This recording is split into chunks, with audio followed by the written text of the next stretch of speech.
Welcome to Nature Revisited, the podcast. For those of you who are new to the podcast, my name is Stefan Van Noorden, and thank you, everyone, for joining me.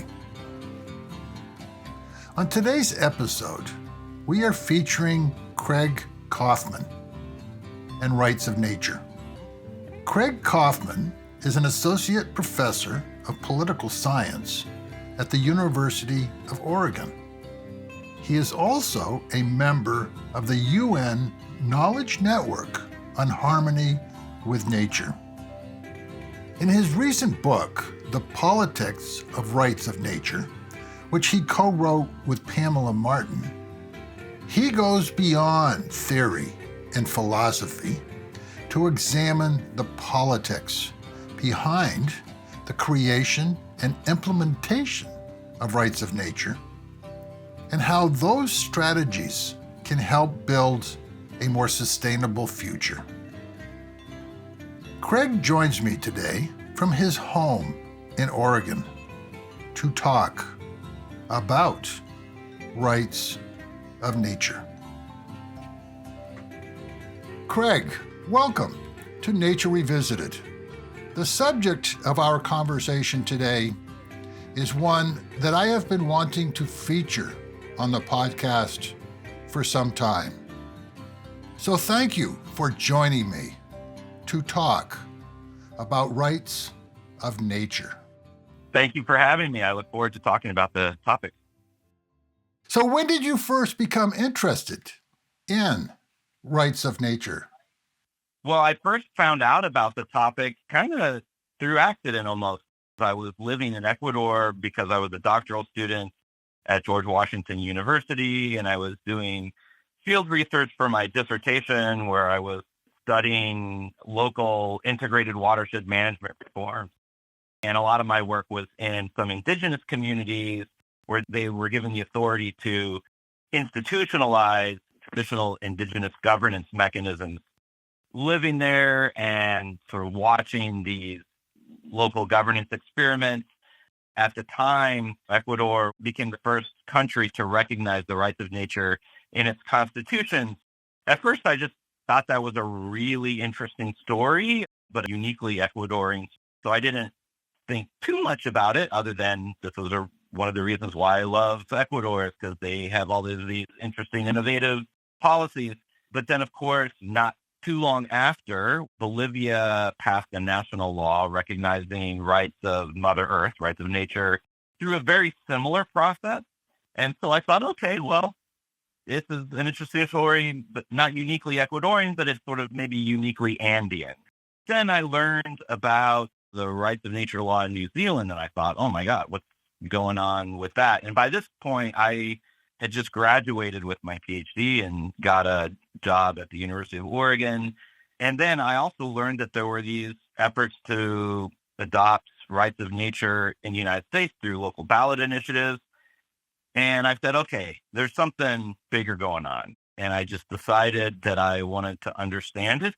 I've spent pretty much the last 15 years studying the various initiatives in their local context and trying to understand what's happening and what's driving them. And then now I run a project called the Eco Jurisprudence Monitor that looks at initiatives around the world that try to advance ecological law. Some of them are framed as rights of nature. Some of them adopt other framings, but I think are rooted in the same underlying legal philosophy and are trying to work towards the similar ends. And so that's what I do now. For those who aren't familiar with rights of nature, how would you define them? That's a good question. So I first want to say that, as I alluded to just before, I think the rights of nature movement is one strain of a larger set of movements around the world that are responding to common environmental pressures that are creating social problems. Local community activists and policymakers and lawyers and others have come to the conclusion that our existing laws are just simply inadequate for responding to the various environmental crises of climate change and biodiversity loss. And they're looking for solutions. They are increasingly advocating and adopting what I call ecological laws. Sometimes they're framed as rights of nature because that is culturally resonant and makes sense. Sometimes the same sort of underlying philosophy and impetus adopts other framing. Like in Europe, it tends to get framed as ecocide. I see them as all part of the same kind of overall movement. And so I'm not one who will say that the rights of nature framing is the one and only framing that has to be used everywhere. It's useful framing in some places, and maybe there's other framings in other cultures that are more useful. But at the same time, I think all of the movements are unified by an underlying theory of how the natural world works, and this idea that we need to have human laws be consistent with the way the natural world actually works. And so I can answer your question by explaining what that means. I think that's maybe the easiest way, in my experience, to help people who are unfamiliar with this concept to understand what we're talking about.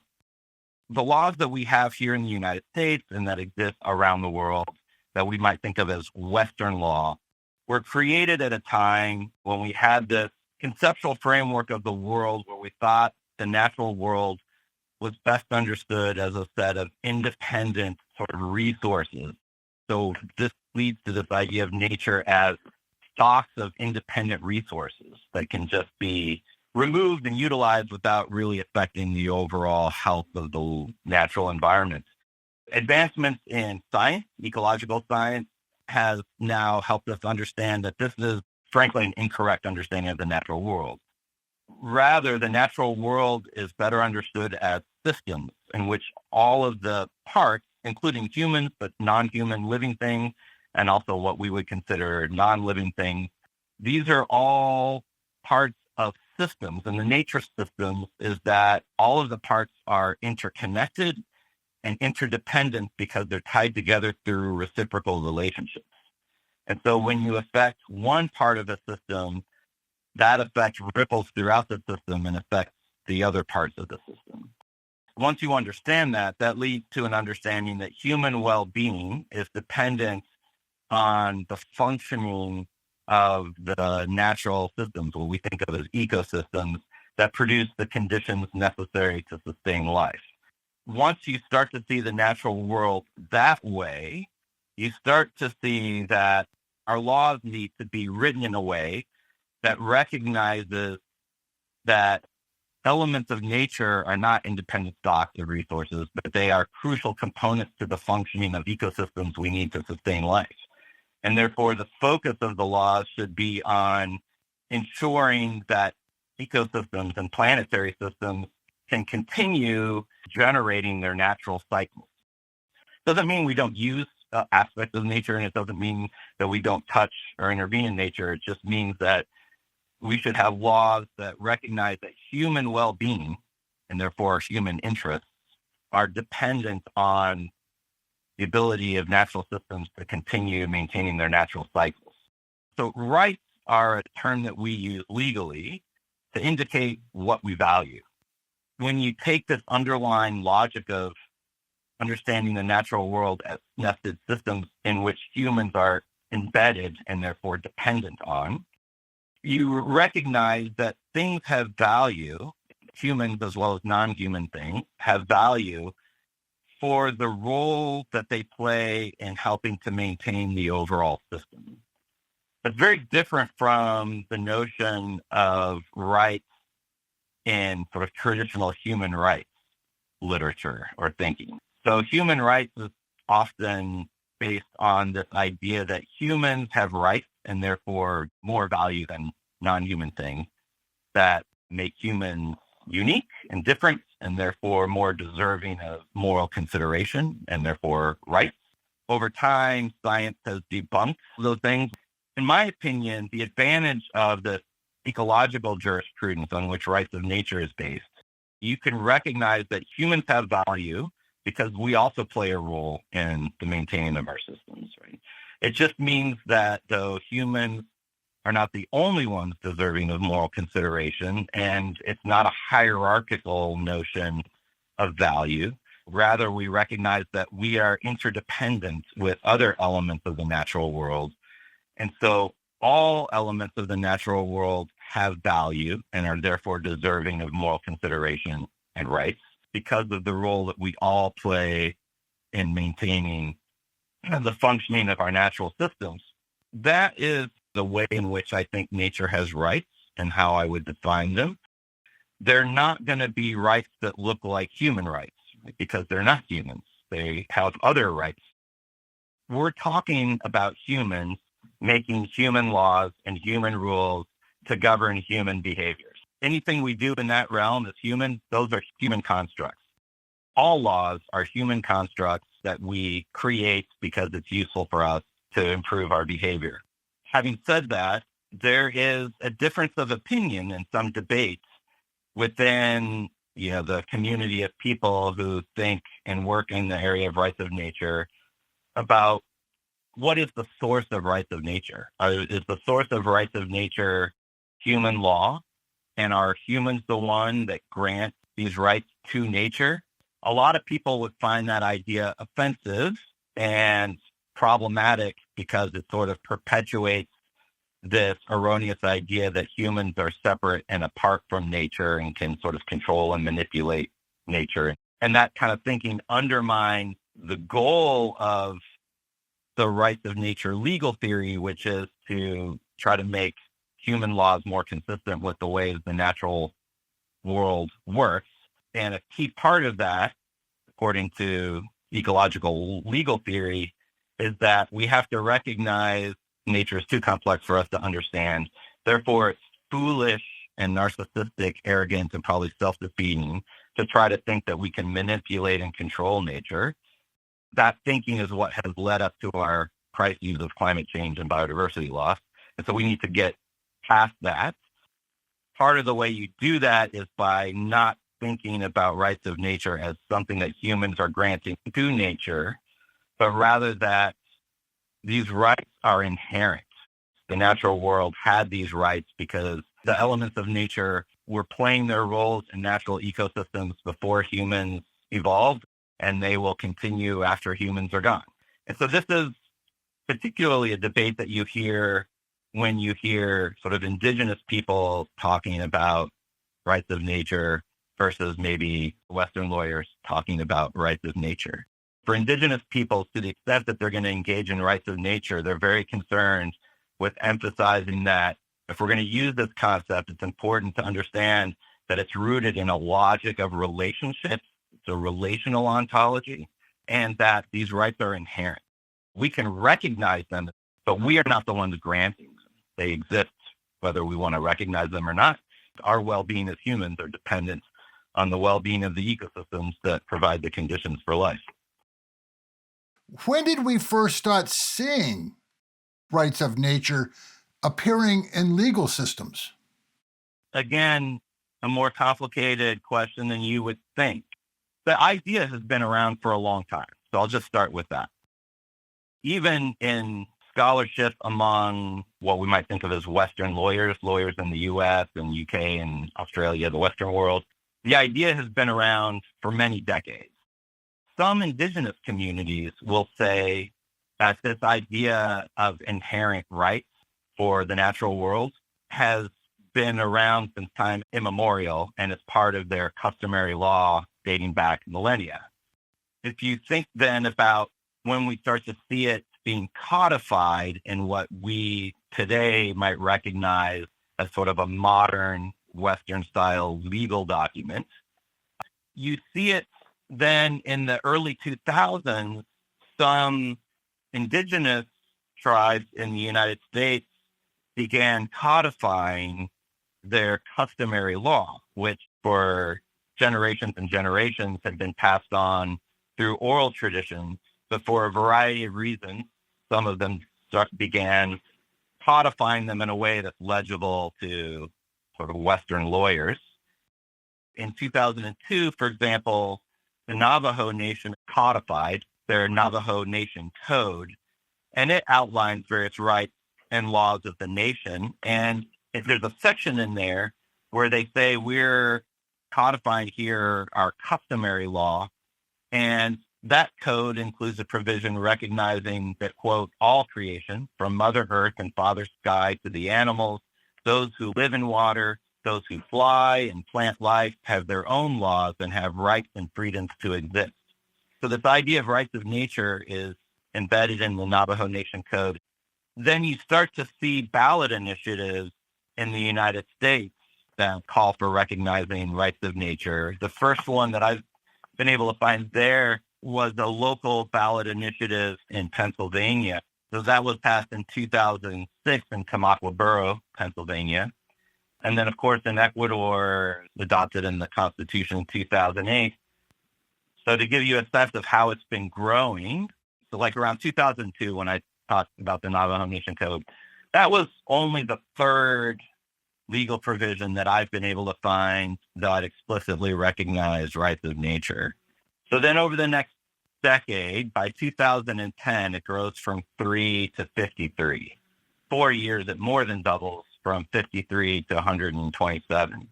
And then it doubled again in the next 4 years from 127 to 207 by 2018. It's on track to double again. So it's still a very recent movement. The movement goes back a long time, for decades. It's just that until the last 20 years, it was all just talk and moral argument. What changed is that in the last 20 years, there's been a global movement, an alliance of global movements around the world that are all working to adopt ecological laws in their own cultural context and legal context. They're responding to common environmental pressures, which are creating problems for communities. Like I said before, many of them are concluding that our existing laws are just simply inadequate. And so we need new laws that are rooted in a fundamentally different conception of humans' relationship with nature. There are active movements in at least 31 countries and growing rapidly.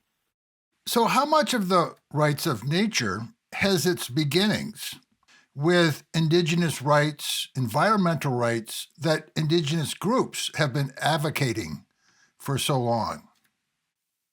So the short answer to that is there are multiple movements that are sort of emerged independently that adopted different conceptions or understandings of rights of nature.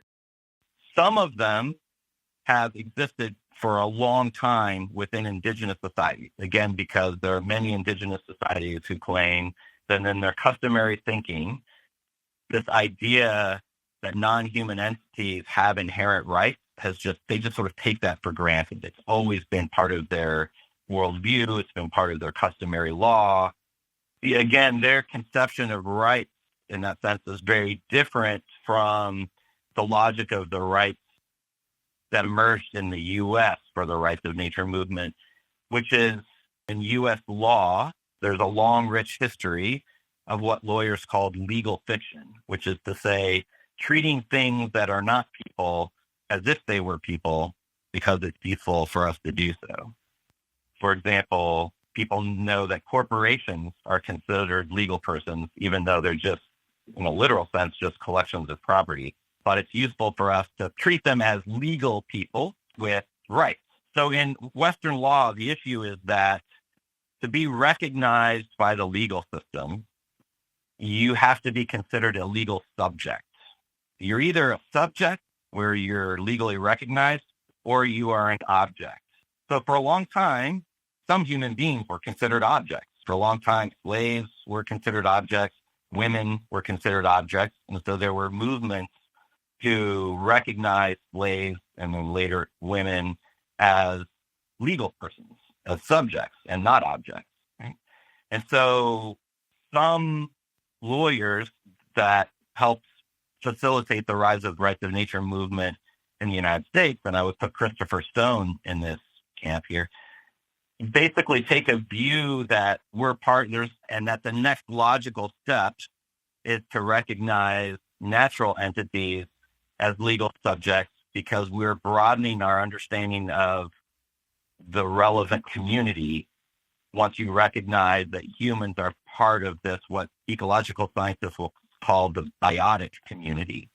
The reason why that matters is that then the rights of nature in this conception tends to just get constructed in the same way that rights are constructed for corporations or for maritime ships. Some people may not know that maritime ships are considered legal persons.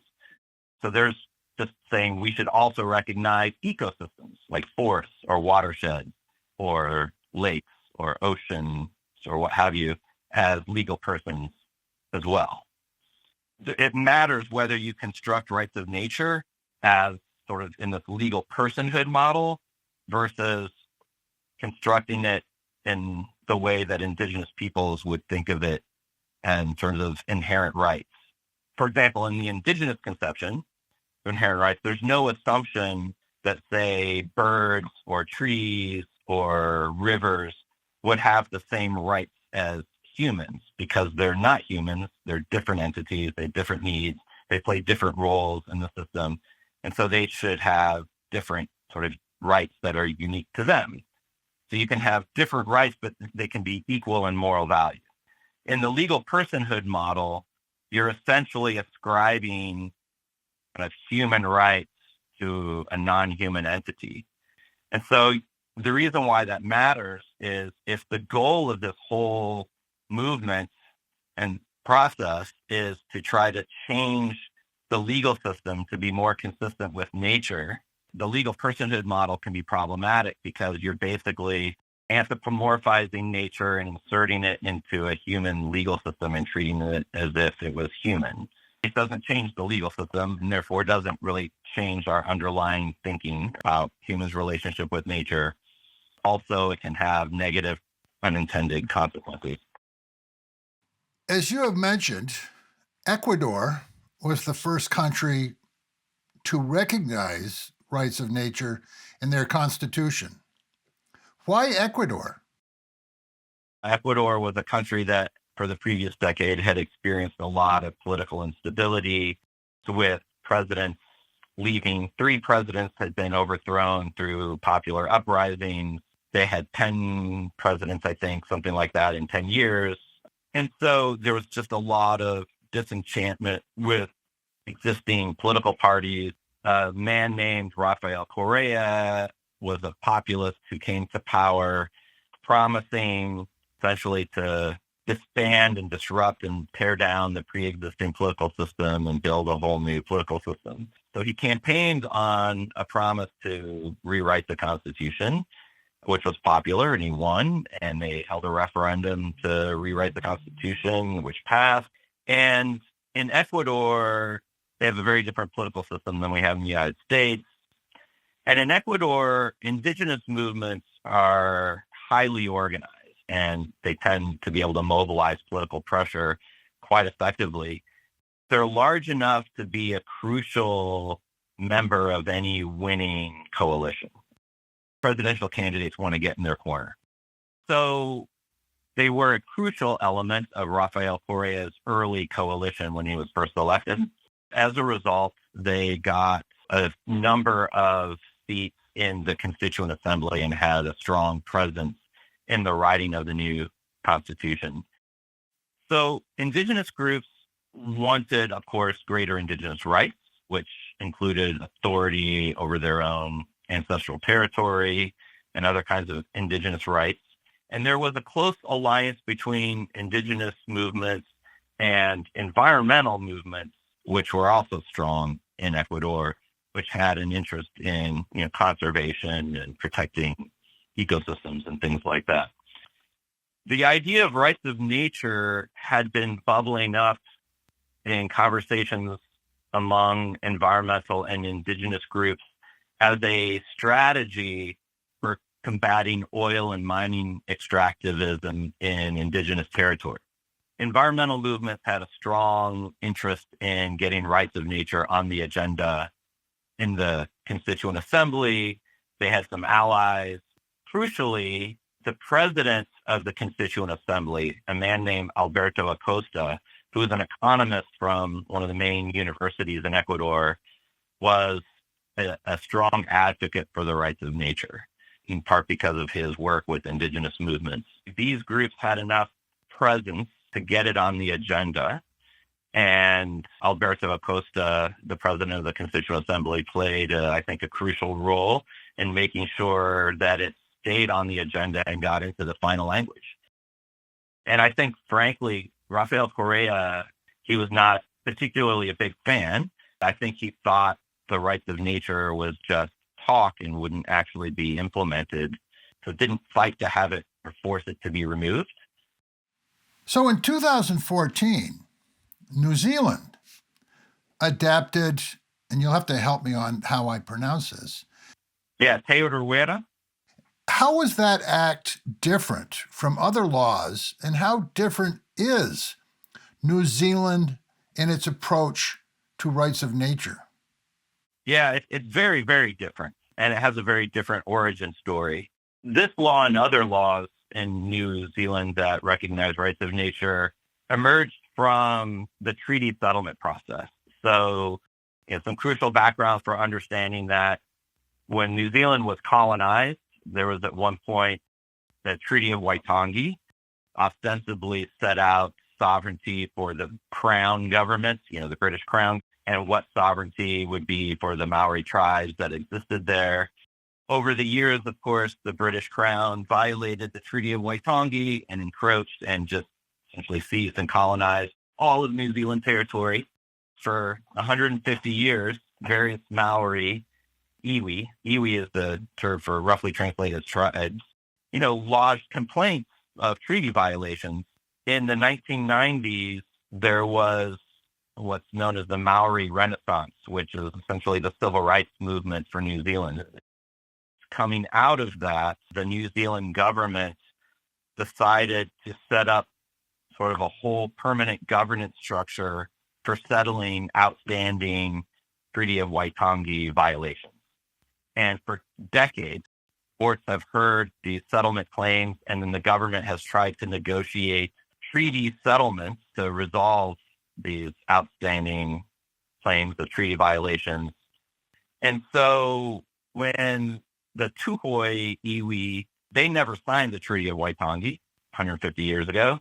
Nevertheless, they decided that it was probably in their interest to go through the treaty settlement process because they were likely to get more of what they wanted that way than boycotting the process. One of the main things the Tuhoi were asking for in that treaty settlement process was that they wanted the authority to restore their kinship relationship with the forest, Te Urewera, which they see as their ancestor. There was a stalemate for a long time in those negotiations because the New Zealand government negotiating team interpreted this as the Tuhoi demanding title, like property ownership over the forest, Te Urewera, which was at that point a national park. Like in the 60s, the government had fully seized all of the territory and made it into one of the country's most beloved national parks. So this would be sort of equivalent to like Yosemite. For many New Zealand politicians, transferring ownership or title was, in the famous words of the prime minister, quote, a bridge too far. So there was this stalemate for a long time, and the stalemate was eventually broken because the leader of the Crown negotiating team was a lawyer, was familiar with the writings of Christopher Stone and others that had written about this idea of giving natural ecosystems legal standing. He realized that the Tuhoi weren't actually asking for title or ownership because they don't think in those terms, right? The Tuhoi didn't care whose name was on some piece of paper in a filing cabinet in, Auckland, New Zealand. They didn't think of their relationship to the forest as one of ownership anyway. The chief crown negotiator proposed that, well, what if we recognize the forest, Te Urewera, as a legal person, and then it could own itself? The Crown government could say they're not giving ownership to the Tuhoi. So it was delisted from the National Parks Registry, right? So its status as a national park was removed, and it has its own status as a legal subject that owns itself, and therefore isn't subject to the Conservation Department's policies for managing national parks. And the Te Urewera Board, which is essentially managed by the Tuhoi, I want to stress that this idea of rights of nature did not emanate from the indigenous perspective, and it was not structured in a way that the indigenous particularly like or find attractive or find sort of fitting with their cultural systems.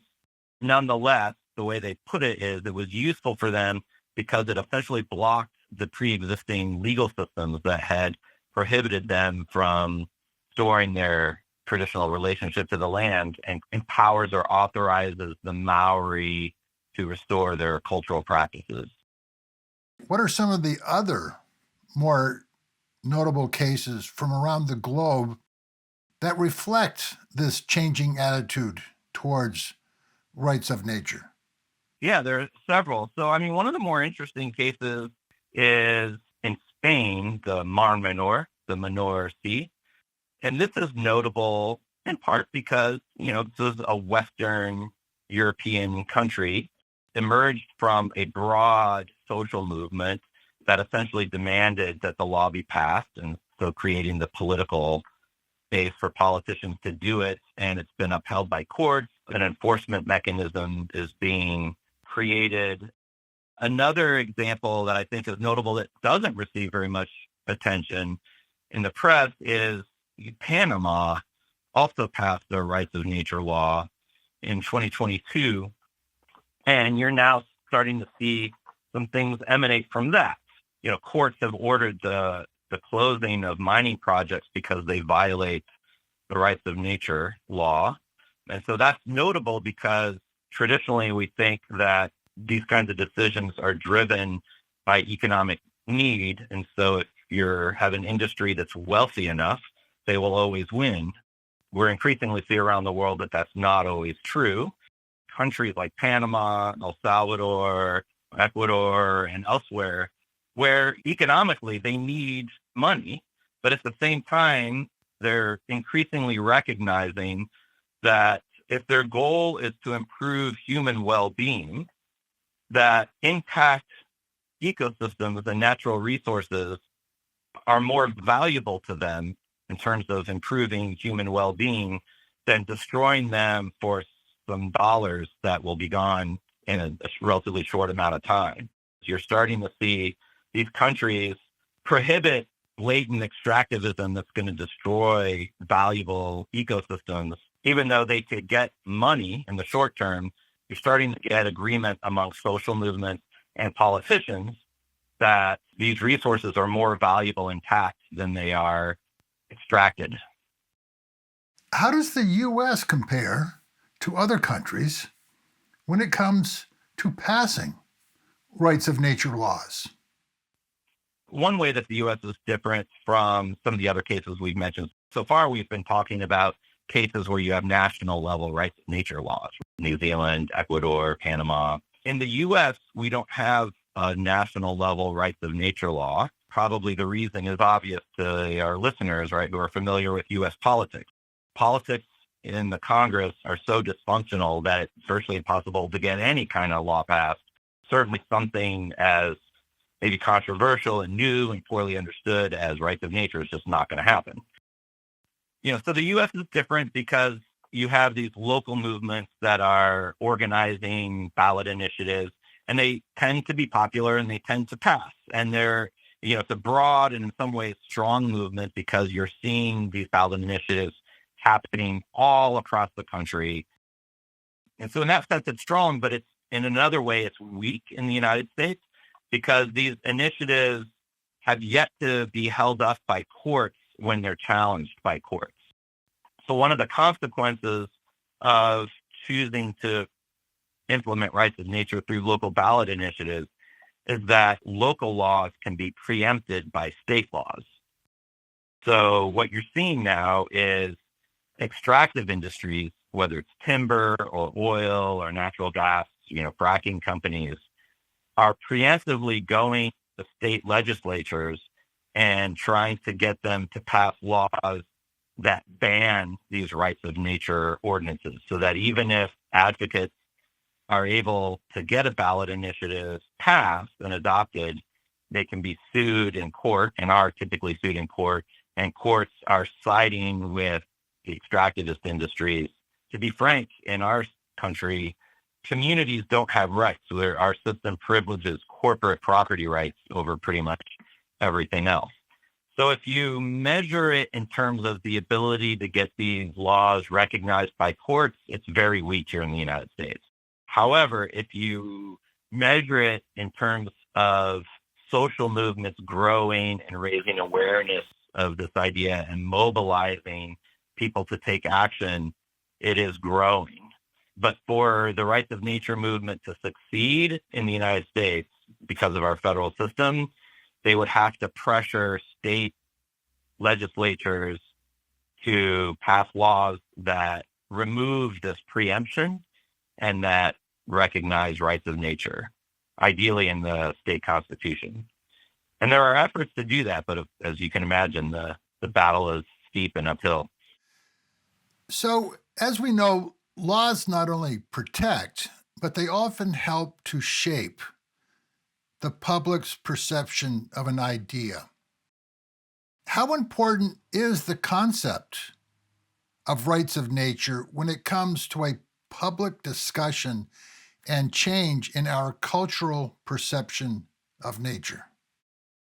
This is what I think is the most important effect of the U.S. rights of nature movement. I think the U.S. rights of nature movement is important not so much for its ability to get new ordinances passed, but rather by changing the discussion in the media and in the popular discourse to try to, again, change this normative perception of what humans' relationship to the rest of the natural world is, to get away from this idea that we should see the natural world just primarily as individual stocks of resources to be extracted, and instead try to get people to understand that the natural world are systems that we live in and that we are dependent on for our well-being. And therefore, we as humans have an interest in behaving in a way that prioritizes the ability of these systems to continue functioning and to continue generating the conditions for life. As I said, in some other countries, that kind of discourse and attempt to change people's perception is happening through discourse that doesn't invoke specifically rights of nature, but engages in these same underlying arguments. You can get to the same place by talking about environmental rights, or like in Europe, as I said, there's a strong discussion around this idea of ecocide. In other places, this idea of ecological civilization is a concept that's emerging in Asia. In other parts of the world, particularly in indigenous societies, there's this idea of protecting sacred natural sites. And I personally think it's important to see all of these efforts as part of one larger project of transforming our legal systems into what might be thought of as ecological law. So lastly, the idea that nature has rights is becoming more mainstream. Why do you think the rights of nature movement and nature rights is so important to a sustainable future? I think it's important in society where culturally they indicate what is valuable by giving them rights. Not all societies do that. Some societies emphasize responsibilities rather than rights. So I'll just say that I think, rights of nature is most important and most useful in rights-based societies that are used to indicating what's important, valuable, worthy of moral consideration, and therefore protection by giving them rights. In those kinds of societies, recognizing forests or rivers and so forth as subject or entities that are worthy of rights just helps get people outside of the box of thinking of them as just purely resources to be extracted for consumption, rather recognizing that they're part of living systems that we need for our own well-being. The reason why that's useful, I think, is because once you recognize that, this whole idea of there being a conflict between humans and nature starts to go away. This idea that we have to choose either human interests or nature's interests. But it requires a reframing of our notion of what human interests are. Ultimately, our interests are in having systems that provide what we need for life, like water, healthy soil to grow food, clean air to breathe.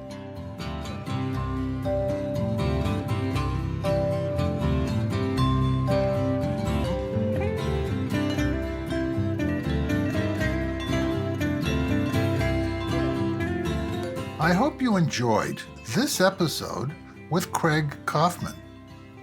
And if you wish to learn more about rights of nature, do read The Politics of Rights of Nature by Craig Kauffman and Pamela Martin.